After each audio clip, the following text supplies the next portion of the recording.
जब बाप ने बताई अपनी कीमत। नमस्कार दोस्तों, सान्या फास्ट स्टोरी चैनल में आपका स्वागत है। तो दोस्तों, आज की कहानी है जब बाप ने बताई अपनी कीमत। जी, आप इतने बड़े रेस्टोरेंट में मुझे लेकर आए, लोग क्या कहेंगे। बूढ़े बूढ़ा होकर इतने बड़े रेस्टोरेंट में बैठकर खाना खा रहे हैं, वो भी इतने महंगे रेस्टोरेंट में।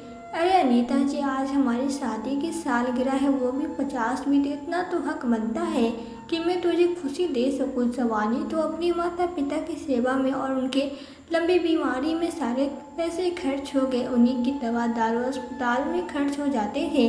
पर आज जो थोड़ा बहुत बचा सका हूँ, उसमें तुम्हें यह छोटी खुशी तो दे ही सकता हूँ ना। अब हमारा बेटा भी तो बड़ा हो गया है, तो हमें किस बात की चिंता। वो भी नया बिजनेस शुरू कर रहा है। मैं तो रिटायर हो चुका हूँ और अब बुढ़ापा आराम से कट जाएगा। तभी सुबोध जी अपने बीवी को सरप्राइज देने के लिए एक केक ऑर्डर करते हैं और रेस्टोरेंट में केक काट के सब वेटर लोग को खिलाते हैं और सबसे कहते हैं, आज हमारी शादी की सालगिरह है। अनीता जी तो शर्म से लाल पीली हो गई और बोली, छूट के जी, यह सब क्या लगा रखा है। अब बहुत हो गया, चलिए घर चलते हैं। सुबोध जी गुनगुनाते हैं, ओ मेरी जोहरे जबी, तुझे मालूम नहीं। फिर अपनी पत्नी के हाथों में हाथ डालते हुए एक ऑटो में बैठकर अपने घर पहुंचते हैं। उसी समय कुछ ऐसा देखते हैं कि उनके पैरों तले जमीन खिसक जाती है। उनके सांसें ऊपर नीचे होने लगे। उनके घर का दरवाज़ा खुला हुआ है और लाइट भी जल रही है, जबकि इस समय घर पे कोई नहीं था। बेटा भी शहर से बाहर गया था। सुबोध जी देखते हैं उनके घर में 2-4 गुंडे घुस गए हैं और दरवाज़ा तोड़ दिया है। अनीता जी घबराते हुए बोली, भाई साहब, आप लोग कौन हैं और मेरे घर में इस तरह आप क्यों घुस आए। आप लोग निकलते हैं कि मैं पुलिस को बुलाऊं। सुनील हंसते हुए कहता है, यह आपका घर नहीं, हमारा घर है। यह देखिए इस घर के कागजात, इस घर के मालिक ने यह घर हमको बेचा है। सुबोध जी कहते हैं, मैंने यह घर कब तुमको बेचा। तुम लोग झूठ क्यों बोल रहे हो और यह सब क्या लगा रखा है। मेरा घर, मेरा घर, यह हमारा घर है। सुनील कहता है, हम गुंडे नहीं है, मेरा नाम सुनील है और यह घर आपके बेटे ने मुझे बेचा है। देखिए इस घर के कागजात पे मेरी साइन है। मैंने पूरे 50 लाख दिए हैं इस घर के, तो इसलिए आप लोग इस घर से निकलिए। सुनील उन दोनों को धक्के मार कर निकाल देता है। सुबोध जी और अनीता जी दोनों की आंखों से आंसू बहने लगते हैं कि यह क्या हो रहा है। उन्हें तो समझ ही नहीं आ रहा था कब उनका बेटा यह घर बेचकर सुनील को चला गया। सुनो बेटा, हमारी बात तो सुनो। हम इस घर में इस समय कहाँ जाएंगे। इस घर के कमरे में हमें रहने पड़ने दो, चाहे हमसे कुछ काम ले लो, मजदूरी करवा लो, पर हम यहाँ से कहाँ जाएंगे। अब तो काफ़ी रात हो गई है। सुनील बोला, मैंने यहाँ पर कोई वृद्धाश्रम नहीं खोल रखा है कि मैं सब गरीबों को मुफ्त में रहने दूँ। मेरा भी परिवार है और मैं यहाँ पर एक बड़ा सा होटल बनवाना चाहता हूँ। इसलिए आप लोग अभी के अभी यहाँ से निकले और आपके बेटे ने आपके साथ जो किया है वो तो मुझे नहीं पता। मेरा घर मुझे खाली चाहिए और उसके सामान निकाल कर फेंकने लगता है। सुबोध जी अंदर जाकर अपनी तिजोरी खोलते हैं तो उनकी तिजोरी तो एकदम खाली थी। कोई भी कैश, सोना चांदी कुछ भी, सब कुछ लूट गया था। वो तो अपना छाती पीटने लगे, अनीता हम तो लूट गए। यह क्या दिन दिखा गया हमारा बेटा, और वो कहाँ है, उसकी तो कोई खोज खबर ही नहीं है।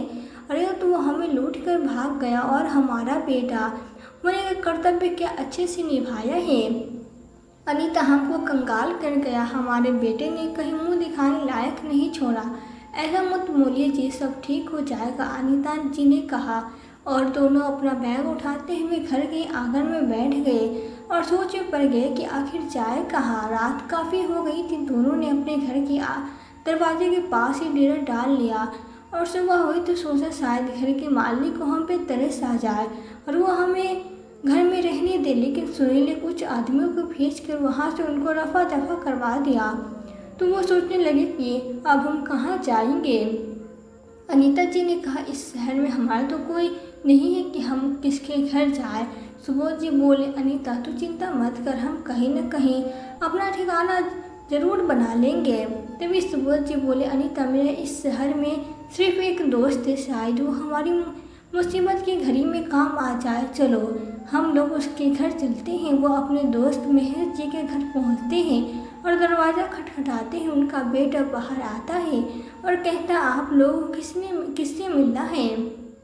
अंदर से खूब रोने पिटने की आवाज़ आती है। सुबोध जी रोने की आवाज़ सुनकर घबरा जाते हैं। कहते हैं, महेश जी कहाँ है बेटा? हमें महेश से मिलना है। अंकल जी, अब हमारे पिताजी इस दुनिया में नहीं रहे, बस हम अभी ही उनका अंतिम संस्कार करने जा रहे हैं। यह खबर सुनकर सुबोध जी खूब रोने लगे और अपने दोस्त की बॉडी से लिपट कर रो रहे थे कि तू भी चला गया। तू तो कहता था जब भी तुझे मेरी ज़रूरत पड़ेगी मैं खड़ा रहूँगा, पर आज तो तू उठ भी नहीं रहा है। दोस्तों, महेश जी का अंतिम संस्कार कर दिया गया और उसके बाद जब सुबोध जी और अनीता जी उनके घर से वापस जाने लगे तो उनका बेटा बंटी बोला, अंकल जी आपको कोई परेशानी है क्या? नहीं बेटा, ऐसी कोई बात नहीं है। और वो उनके घर से वापस जाने लगता है। बंटी बोला, आप मुझे अपने बेटे जैसा समझिए, पिताजी नहीं है तो क्या आपका इस घर में अभी भी इतना ही हक है जो पहले हुआ करता था? बताइए अंकल जी, मुझे अपना बेटा समझिए। बेटा सब सुनकर उनकी आंखों में आंसू आ गए। बेटा, मैं यहाँ महेश से कुछ मदद मांगने आया था क्योंकि मेरे बेटे ने मेरा घर बेच दिया है। हम बेघर हो गए। सोचा था महेश कुछ मदद कर देगा, पर अब वो इस दुनिया में नहीं है। पिताजी नहीं है तो क्या हुआ? मैं तो हूँ ना, मैं आपकी हर संभव मदद करूँगा। आप इसे अपना घर समझिए। आप हमारे घर में रह सकते हैं और आपको कोई भी परेशानी नहीं होगी।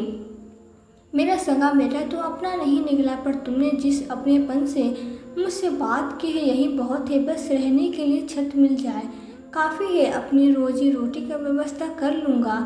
आप एक तरफ बेटा कहते हैं अंकल जी, दूसरी तरफ हमें पराया कर रहे हैं। अंकल जी, पीछे का गेस्ट रूम खाली है, आप चाहे वहाँ रह सकते हैं। सुब्रोड जी और अनीता जी अपने सारे सामान लेकर गेस्ट रूम में रख देते हैं। बंटी कहता है, अंकल जी जब तक आपकी नौकरी नहीं लगती, नया काम नहीं ढूंढ लेते, आप यहाँ रह सकते हैं। वैसे भी इस उम्र में कोई काम करता है? बुढ़ापे में तो बेटे का फर्ज होता है अपने माँ बाप का ध्यान रखें। पर कोई बात नहीं अंकल जी, आप इसे अपना घर समझे। अब चलिए कुछ खा पी लीजिए प्लीज़। अंकल जी, आप में मुझे अपने पिता की छवि नज़र आती है। मुझे लग रहा है कि मैंने अपने खोए हुए पिता को वापस पा लिया है। चलिए ना अंकल जी, आप लोग खाना खा लीजिए, कब से भूखे बैठे हैं। ठीक है बेटा, तू कहता है तो मैं खा लेता हूँ, पर मुझसे कुछ खाया नहीं जाएगा। बंटी ने कहा, अंकल जी मैं समझ सकता हूँ आपके दिल में क्या बीत रही है। आपके बेटे ने जो जख्म दिया है इतना जल्दी नहीं भर सकता। राधिका, जल्दी से अंकल जी आंटी जी के लिए खाना लगाओ। सुनिए, एक मिनट इधर तो आइए। आप भी कैसे भी कमंगे लोगों को घर में बुला लेते हैं। मुझसे खुद का खाना तो नहीं बनाया जाता। अब इन दोनों बुड्ढों के लिए खाना बनाओ। अभी तो हमारे मेहमान गए भी नहीं और इनकी खातिरदारी करो। इनकी करो या घर में अनाथ आश्रम या वृद्धाश्रम खोल रखा है जो मैं किसी भी आए गए को खाना खिलाते रहूँ। राधिका, तुम भी में कोई शर्म लिहाज की कोई चीज़ ही नहीं है। यह पिताजी के दोस्त है। अरे पर हमने कभी देखा ही नहीं। हम यहाँ रहते कहाँ थे? अभी तो 1 साल पहले यहाँ शिफ्ट हुए हैं, तो हम कैसे जानेंगे? बंटी ने कहा, बेचारे अंकल जी बहुत परेशान हैं। उनके बेटे ने उनका घर अब उनसे छीन लिया है, बेचकर कहीं लापता हो गया है। न जाने कैसे कलयुग के बेटे होने लगे हैं। मुझे तो सोच कर ही डर लगता है। आपको बेवकूफ़ बनाना बड़ा आसान है। कोई भी मुझ पर दुख भरी बातें सुनाए और आप यकीन कर लेते हैं। मुझसे काम नहीं होगा। मैं नहीं बनाने वाली खाना। अभी कभी आपने एक चम्मच भी इधर से उधर उठाया है? बस ऑर्डर मार देती हो। मुझे खाना बनाने के लिए मैं कोई कोल्हू का बैल हूँ क्या? जब मन आए मुझसे आप चराने लग जाते हैं। क्या ज़रूरत थी स्वर्ण कुमार बनने की? अभी तक बुढ़े से छुटकारा पाया ही था। राधिका इतने कहती है, बंटी उसके गाल पे एक जोरदार तमाचा जड़ देता है। राधिका इतना गला फाड़ फाड़ कर बोल रही हो। कमरे में बैठे सुबोध जी और उनकी पत्नी सुन लेती है। बिना कुछ कहे वो वहाँ से चुपचाप उनके घर से निकल जाते हैं। बंटी गेस्ट रूम में जाता है तो सुबोध जी वहाँ पे नहीं थे। बंटी दौड़ कर वहाँ जाता है और चिल्लाता है, अंकल जी 1 मिनट सुनिए। तो अंकल जी के कदमों में गिर जाता है। अंकल जी, मैं अपनी पत्नी की तरफ से आपसे माफ़ी मांगता हूँ, पर मैं आपके लिए कुछ करना चाहता हूँ। मेरे एक दोस्त की कपड़े की दुकान है, मैं उससे बात करता हूँ, आप वहाँ चाहे तो नौकरी कर सकते हैं और आपके खाने पीने का इंतज़ाम हो जाएगा और आपकी किराए पे घर लेकर रह सकते हैं। ठीक है बेटा, अगर तुम यह काम कर दोगे तो बड़ा एहसान होगा। बंटी अपने दोस्त के पिता से उनकी दुकान में नौकरी की बात करता है, पर अंकल जी उनका दुकान शहर से थोड़ी दूर है, आपको कोई प्रॉब्लम तो नहीं होगी। नहीं बेटा, जब जिंदगी ने यह दिन दिखाया है तो इसको भी लेकर मैं क्या करूँगा। अब तो इस शहर में रहने का मन ही नहीं करता। बंटी उसे उस दुकान की एड्रेस दे देता है। सुबोध जी को कपड़े की दुकान में काम मिल जाता है। बड़ी मेहनत और ईमानदारी से काम करके सब ग्राहक का दिल जीत लेते हैं। जो भी कपड़ा खरीदने आता कस्टमर को बड़े प्यार से दिखाते हैं। उनके बात करने का ढंग इतना अच्छा था कि कस्टमर से खूब इम्प्रेस हो जाते और हाथों हाथ उनके कपड़े बिक जाते। ऐसा न हो क्योंकि अपने समय के सुबोध जी एक अच्छे अध्यापक थे और बच्चों को इतने प्यार से अच्छे से कोई चीज़ समझाते थे कि बच्चे बहुत जल्दी सब समझ जाते थे।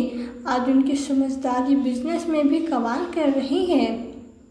दुकान की सेल बढ़ने लगी। दुकानदार के मालिक शंकर जी उनसे बहुत खुश थे और अनीता जी किराए के घर में रहती, खाना बनाती, घर का सारा काम करती, बखूबी करते और जब टिफिन देने सुबोध जी की दुकान में आते तो वो भी कपड़े बेचने लग जाती, अपने पति के काम में मदद करती।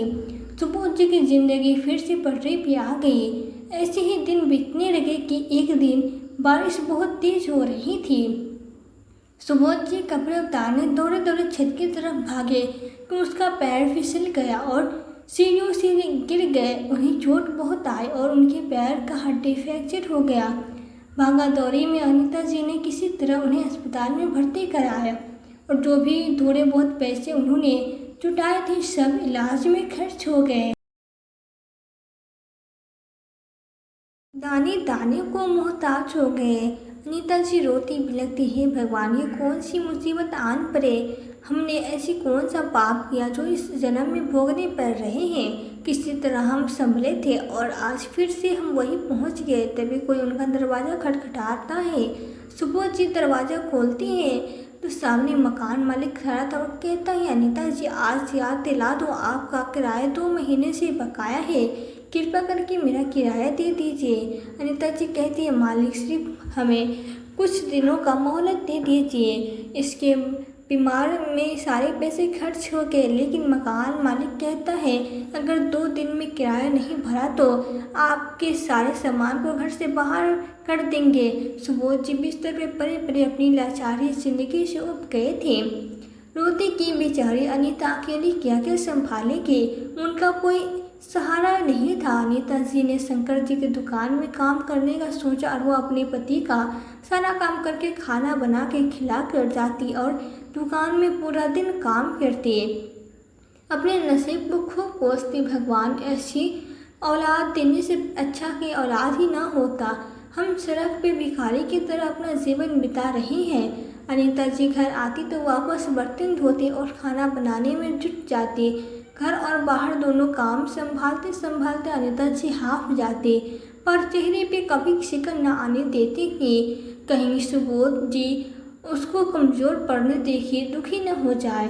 सुबोध जी अपनी अनीता पे बड़ा तरस आता कि बुढ़ापे में कितना काम करना पड़ रहा है और मैं यहाँ हाथ पैर तोड़ता कर बिस्तर पे पड़ा हूँ, उसकी कोई मदद भी नहीं कर सकता। अनीता जी ने शंकर जी से थोड़े पैसे की मदद ली और मकान मालिक को किराया भर दिया। एक दिन वो शंकर जी के कारीगरों को डिजाइन बता रही थी कि कस्टमर को उनके डिजाइन बड़े पसंद आए।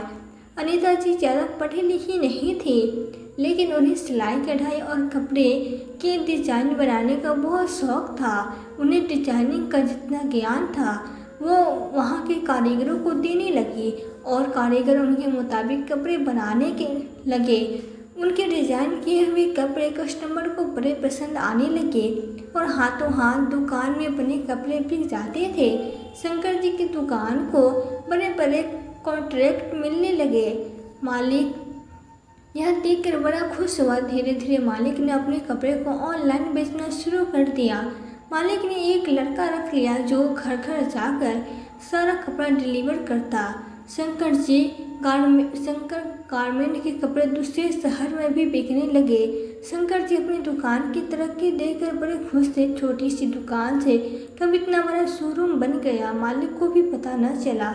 उन्होंने अनीता जी की फीस डबल कर दी।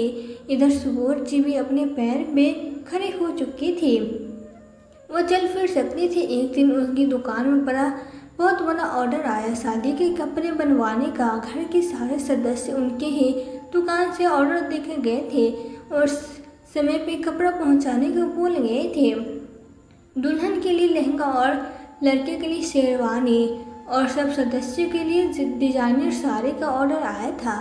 सारे काम समय पे हो गए थे और डिलीवरी भी हो चुकी थी। बस दूल्हे का कपड़ा रुका हुआ था क्योंकि उस दिन डिलीवरी बॉय समय पे नहीं आ सका क्योंकि उसकी माँ बीमार थी।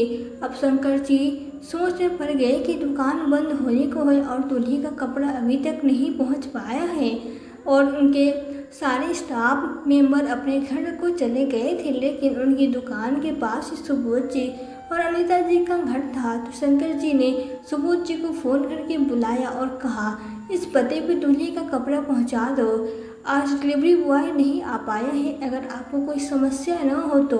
सुबोध जी बोले, नहीं मालिक, किसी के लिए बहुत बड़ा खास दिन है, जरूर पहुंचाऊंगा और यह तो हमारे घर के बहुत दूर नहीं है। डिलीवरी बॉय बनकर सुबोध जी जब पहुंचे पार्सल लेकर शादी के मंडप में तो वहाँ जो देखा उनके तो पैरों तले ज़मीन ही खिसक गई। वहाँ का नज़ारा देखा तो वहीं पे धम से गिर गए। यह भी किसकी शादी है, कहीं मैं गलत पते पे तो नहीं आ गया। एड्रेस तो सही था पर सामने उनका बेटा आनंद खड़ा था। अपने बेटे से कुदरती इस तरह आमना सामना करवाएगी इसकी उन्होंने उम्मीद भी नहीं करी थी। उनकी तो पूरी दुनिया ही हिल गई। न हंस पा रहे थे न रो पा रहे थे। आनंद नौकरों पर खूब जानवरों की तरह चिल्ला रहा था कि कैसे शादी होगी, अभी तक मेरा शेरवानी समय पे नहीं आया। तुम्हें पता है ना मैं किसका दामाद बनने वाला हूँ, अगर तुम लोग की शिकायत कर दी तो तुम्हारे काम में छुट्टी हो जाएगी। नहीं छोटे मालिक, यह क्या है, हमने फ़ोन करके पता किया है, अभी आपको शेरवानी आता होगा। मालिक से कोई शिकायत मत करिएगा। नौकर उनके पैरों में गिर गए। आनंद ने उनको पैरों से धक्का मार कर हटा दिया। चल हट यहाँ से, मेरे लिए कॉफ़ी लेकर आ। सारा मेरा मूड खराब कर दिया। शादी जिस होटल में था उसमें दूल्हे और दुल्हन दोनों थे। आनंद अपने कमरे में था और दुल्हन अपने कमरे में तैयार हो रही थी। सुबोध जी ने सोचा, पता नहीं किस मासूम लड़के की यह ज़िंदगी बर्बाद करने वाला चला है। पहले मेरी दुनिया तबाह कर दी, मुझे सड़क पर ला दिया, पता नहीं अब किसको।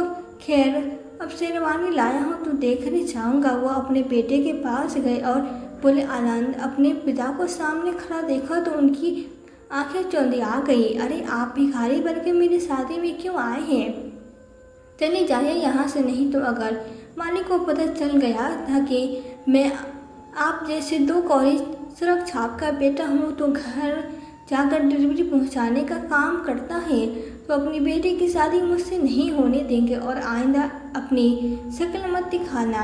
अच्छा सुनो, जब आ गए हो तो एक रस्म अदा करके जाओ, मुझे यह शेरवानी पहना दीजिए। सुबोध जी अपने बेटे को शेरवानी पहनाते हैं, फिटिंग तो सही है। और सुन बुढ़े, वहाँ पर मेरा जूता पड़ा है, वो भी मुझे पहना दे।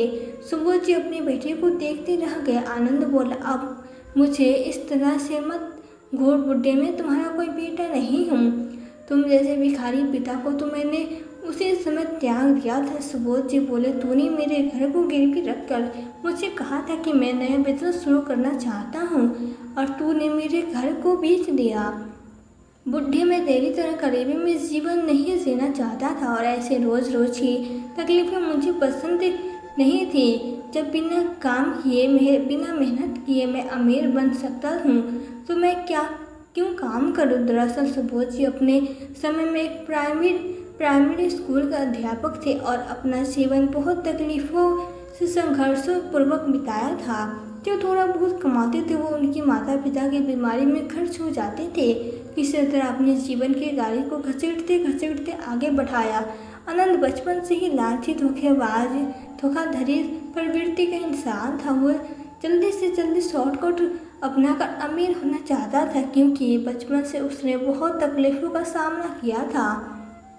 जल्दी जल्दी अमीर बनने के चक्कर में वो बहुत जल्दी बुरी संगत में फंस गया और चोरी, धोखाधड़ी ये सब करना उसका आदत बन गया। और एक दिन अपने पिता को भी उसने अपने झांसे में फंसा लिया और पिता के घर के कागजात लेकर बोला, मैं एक बिजनेस शुरू करना चाहता हूँ और आपके घर को बैंक में गिरवी रख कर लोन लेना चाहता हूँ।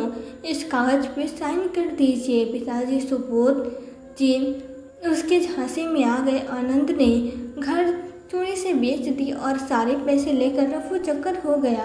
पर किस्मत ने उसके साथ वही दोहराया जो उसने अपने पिता के साथ किया। उसने अपने पिता के संग धोखाधड़ी की और आनंद के दोस्त उसी की तरह चोर थे। उसका सारा पैसा चुरा लिया और भाग गया, क्योंकि आनंद ने बहुत बार धोखे से उसके पैसे को हड़पा था। अब आनंद का वापस घर जाने का कोई मतलब नहीं था, क्योंकि पिता तो वैसे भी कंगाल हो चुके थे। आनंद उन्हें बर्बाद कर चुका था, तो वह एक नए शिकार को फंसाने के चक्कर में पड़ गया। वो किसी शहर के किसी कंपनी में नौकरी करने लगा। आनंद चिल्लाते हुए बोला, अपने पिता के जी जूता तो पहनाओ। सुबोध जी जूता पहनाने लगे तो आनंद ने जानबूझकर अपने ही पिता जूते पे कॉफ़ी गिरा दिया। फिर बोले, बुड्ढे तुझे दिखाई नहीं देता, मेरा जूता गंदा हो गया है, उधर कपड़ा पड़ा है, जा लेकर आ और साफ कर। सुबोध जी अपने बेटे की सारी बदतमीजी बर्दाश्त कर रहे थे, क्योंकि वो शादी में कोई हंगामा नहीं करना चाहते थे। जूता साफ करने के लिए कपड़ा लेने जाते हैं। उधर अनीचा जी सोचने लगी, इतनी रात हो गई, सुबोध जी अभी तक नहीं आए तो वो तेज कदमों से दुकान पहुंचती है तो शंकर जी ने बताया कि वो शेरवानी की डिलीवरी करने गए हैं। अनीता जी वहां पहुंच जाती हैं, क्योंकि शादी का वेन्यू उनके घर से बहुत दूर नहीं था। अनीता जी वहां पहुंचकर देखती है दूल्हा कोई और नहीं उसका बेटा है। तो वो आश्चर्य से देखती रह जाती है अपने बेटे को दूल्हे के रूप में। वो सोचने लगता है सुबोध जी इसलिए घर नहीं आए क्योंकि आनंद की शादी हो रही है। वो सुबोध जी के पास गई है, सब क्या हो रहा है मुझे तो कुछ समझ में नहीं आ रहा, और आप यहाँ अभी तक रुकी हैं इस नालायक की शादी में। अनीता अब तुम देखो, अच्छा हुआ तुम भी आ गई, जिस बेटे ने हमें रुलाया तरपाया दर की ठोकरें खिलाया, अब देखो मैं उसको उसकी छठी का दूध कैसे याद दिलाता हूँ। इधर कविता फेरों के लिए दुल्हन बनी मंडप में पहुँच चुकी थी। फेरे जैसे शुरू हुए, सुबोध जी ने कैमरामैन को इशारा किया। कैमरामैन जो कि शादी की रस्मों की फिल्म बना रहा था। सुबोध जी और आनंद के बीच जो कुछ भी बातचीत हुआ कैमरामैन ने सब कैद कर लिया और आनंद की सारी सच्चाई सबके सामने उजागर हो गई। आनंद और सुबोध जी की वीडियो टीवी पर दिखाई शुरू कर दिया गया, जिसमें आनंद कबूल कर रहा था कैसे वो कविता को अपने प्यार के झांसे में फंसाया। उस काली करोटी लड़की से कोई शादी नहीं करना चाहता था। मैं भी उससे प्यार नहीं करता, बस उससे शादी कर रहा हूँ तो उसके दौलत को पाने के चक्कर में, नहीं तो मेरे जैसा स्मार्ट लड़का तो उसके तरफ ताके भी नहीं। पिताजी, कविता मेरी बॉस की इकलौती बेटी है और कंपनी की आधी मालकिन है। कविता को जब पता चला आनंद उससे प्यार नहीं करता, झूठा नाटक कर रहा था, प्यार के उसने धन पे कब्जा करने की कोशिश कर रहा था। सातवां फेरा पूरा होने से पहले कविता गठबंधन में आग लगा देती है और आनंद के गाल पे एक चमाटेदार लगाती है। वह ज्वालामुखी की तरह दहक लगी। आनंद कहने लगा, यह सब झूठ है, यह बूढ़ा मेरा पिता नहीं है, झूठ बोल रहा है। तभी वहाँ उपस्थित सभी मेहमान उनके गालों पे तमाचा जड़ने लगते हैं। आनंद के पसीने छूट जाते हैं। सुबोध जी आगे आते हैं और कविता से कहते हैं, बेटी मैं फेरों से पहले ही तुम्हारे कमरे में आया था ताकि तुम्हें सारी सच्चाई बता दो। यह नालायक कितना नीचे गिर चुका है। अब इसने अपने सगे माँ बाप को नहीं छोड़ा, सड़क पे ला दिया, तो तू क्या चीज़ है? पैसा ही इसके लिए सब कुछ है। लेकिन तू मंडप में आ चुकी थी। बेटा आनंद कहता है कविता, तुम इस धोखेबाज इंसान पे विश्वास मत करना, ये झूठ बोल रहा है। मैं तुझसे सच्चा प्यार करता हूँ, तुम्हें सारी जिंदगी खुश रखूंगा, कविता कहती है। सुबोध सर झूठ नहीं बोल रहे हैं सर, शायद आपने मुझे पहचाना नहीं। मैं आपकी विद्यार्थी रह चुकी हूँ, आपकी ईमानदारी के चर्चे पूरे स्कूल में थे। मैं आपको देखते ही पहचान गई कि आप मेरे वही अध्यापक हैं जिससे मैं बहुत प्रभावित थी। आपने स्कूल में मुझे पढ़ाया। आज आपके दिए गए संस्कार के बल पे मैं इतनी काबिल बन पाई हूँ। मैं अपनी ज़िंदगी में अपना नाम कमा पाई। सर आपको याद नहीं है जब स्कूल के सारे विद्यार्थी मुझे मेरे रंग रूप को लेकर मेरा हंसी मजाक उड़ाती थी, तो आप ही तो मुझे सिखाया असली सुंदरता मन की होती है। अपने आप को इस काबिल बनाया कि तुम्हारी बाहरी सुंदरता उसके आगे फीकी पड़ने लगे। सुबोध जी को कुछ कुछ याद आने लगा। सुबोध जी बोलते हैं, बेटा मेरे दिए हुए संस्कार को नहीं सीख पाया, उसने मेरी इज्जत को मिट्टी में मिला दिया, मुझे कहीं मुंह दिखाने के लायक नहीं छोड़ा, पर तूने मेरे नाम को रोशन किया। एक टीचर की इज्जत की लाज रखी। बेटी तू खुश रहे, उसे ढेरों आशीर्वाद दिया। सुबोध जी वहाँ पे उपस्थित सब मेहमानों से अपनी बेटी के किए की माफ़ी मांगने लगे। उसके बाद कविता ने आनंद को ठगी फरेब के आरोप में जेल भिजवा दिया और मनोज से कहा, मैं तुम्हें तुम्हारा असली जगह तुम्हारे ससुराल भेज रही हूँ, अब वहीं जेल में सुहाग रात मनाना। आनंद सुबोध जी ऐसे हाथ जोड़ के माफ़ी मांगने लगता। पिताजी मुझ जैसे नालायक बेटे को माफ़ी मांगने का भी हक नहीं है, पर मैं आपसे माफ़ी मांगता हूँ। हो सके तो मुझे माफ़ कर दीजिए, मैं अपने किए पे बहुत पछता रहा हूँ। सुबोध जी और अनीता जी उसको तो कब से अपने दिल से दिमाग से निकाल चुके थे। सुबोध जी और अनीता जी अपने घर लौट आए और अनीता जी की काबिलियत रंग लाई। वो तरक्की करती गई और आज उनके पास एक अच्छा घर, गाड़ी, नौकर चाकर सब कुछ है। वो ज़रूरतमंदों की, गरीब लोगों की मदद करती है। यही उनके जीवन का उद्देश्य रह गया है कि वो सुबोध जी कभी पैसों के पीछे नहीं भागे, हमेशा सादगी भरा जीवन ही व्यतीत किया। तो दोस्तों आपको क्या लगता है, ऐसे नालायक बेटा जो अपने पिता को ही सड़क पे ला कर उसको माफ़ किया जाए चाहिए या सुबोध जी को नहीं? तो दोस्तों यह थी हमारी आज की कहानी। आज की कहानी आपको कैसी लगी हमें कमेंट बॉक्स में कमेंट करके ज़रूर बताएं। यदि आपको आज की वीडियो अच्छी लगी हो तो वीडियो को लाइक और शेयर करके चैनल पर यदि नए हो तो चैनल को सब्सक्राइब जरूर कर दे।